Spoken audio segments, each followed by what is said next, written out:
Okay, random progress update. I don't know what the next video is going to feature, so I'm just going to talk about what I got going on. As you can see, both fenders are on. Neither one is tied down completely tight in the front, because obviously it's got to get adjusted for the hood and the header and whatnot. Back end is tight pretty good on both of them. I'll show you inside here. So the carpet is in there. It's just kind of laying in there right now, kind of relaxing back into the right shape. Because it's been folded up for quite a while. I'm not going to push it any farther today. It's just kind of in there. I had it cleaned as best I could.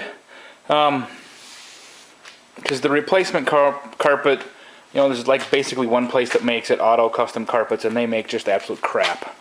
I don't like the way it fits. I don't like the color. They've always have the wrong heel pad. As you can see, that corner isn't square. Nor is the one a little farther. Well, you can't really see it. There's a little shit in the way. But they would just put a square one in there and say, "Well, that's factory." And they would have a two-piece carpet with undoubtedly a gap between the front and the back half. They just make garbage, and I don't know how Mopar says they're an official restoration source. But anyway, that's me bitching. So that's kind of about it for right now anyway. I've got the two old fenders in here. I got to pull a couple pieces off of those. And then the one I think is just going to get pitched. And the other one, I don't know what I'm going to do with it yet. Put it in the pile, maybe it'll get used someday. So a little bit about fender trim. Well, that one's for the trunk, but anyway. Start with the coins. Yeah, they even show up in the picture too. This one, if it'll focus, come on, damn it. Anyway, as you can see, that one's a lot darker. It's a really gold, like a reddish gold color. This is a really, there we go, maybe that'll work, I don't know. Anyway, but I've got three different colors, very different, and obviously from one side of the car to the other you're never going to notice them, but you know, these two that lay flat are NOS pieces. You know, they still have the sticky stuff on the back from the factory. And this one has the two pegs in it, which is what the fender would have had originally from the factory. Obviously, I'd like to use this one. It's a used one, but it's in really nice shape. Of the 2 dozen that were in the bag or in the pile, I've really only got 3 that are nice, that don't have a nick or something on. So, still haven't made up my mind which ones I'm going to use.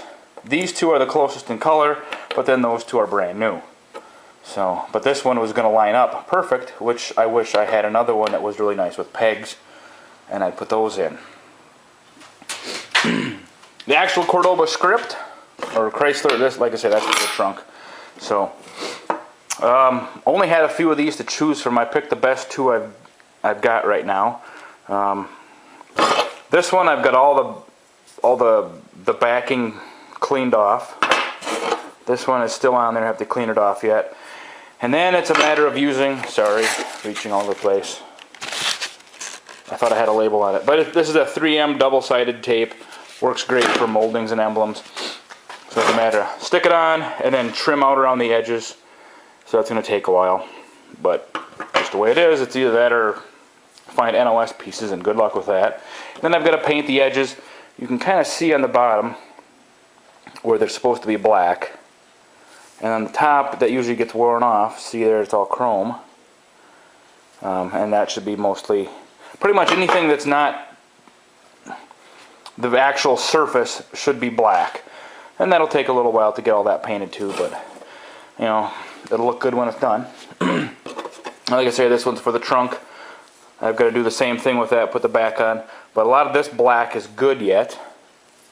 I think that's pretty typical. Fenders get a little more wear and tear. They get buffed maybe a little more often, which will take that black right off if a buffer touches them. So anyway, there's your fender trim or emblems. Got them on. They look pretty nice.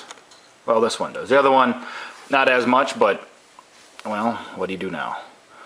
So, and if you look really, really close, you're going to see little this, little that.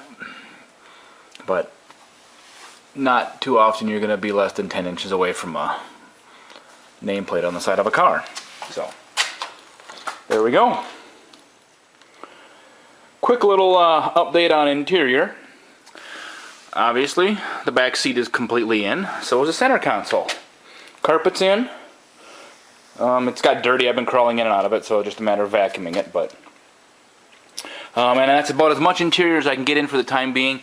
I thought I was going to have a little more done in here, but up in that corner, I had a couple wire connections that had no home, and I thought that was odd. So I whip out the service manual harness, wiring harness part of it, and that's where the relay for the power door locks goes. I knew the power door locks had been disconnected. I didn't realize that they did that much to it. There was something on the other side of the dash that had been cut and either capped off, or I forget exactly what it was. I had to make a repair over on the other side. Now I have to find that relay and put it in. And one power door lock switch was missing. You know, it plugs in right here, and it actually hooks straight to the door lock rod would go right there. One was missing completely, and that one fell apart when I was trying to plug it in, so I guess those switches are not exactly robust. So I got to find all that yet before I can go any farther with the interior. On this kick panel, I just have several things I have to hook up yet and whatnot. So, but once that's done, then I can kick panels go in, my sill plates can go in, and then the interior will be almost done, minus door panels. I'm not putting those on until I can drive it down the road and listen for wind noises and make sure the windows work right. Because I don't want to have to put them on and then take them off to adjust the window, you know, 1/8 of an inch or something. So, anyway, that's pretty much all there is to speak of for interior until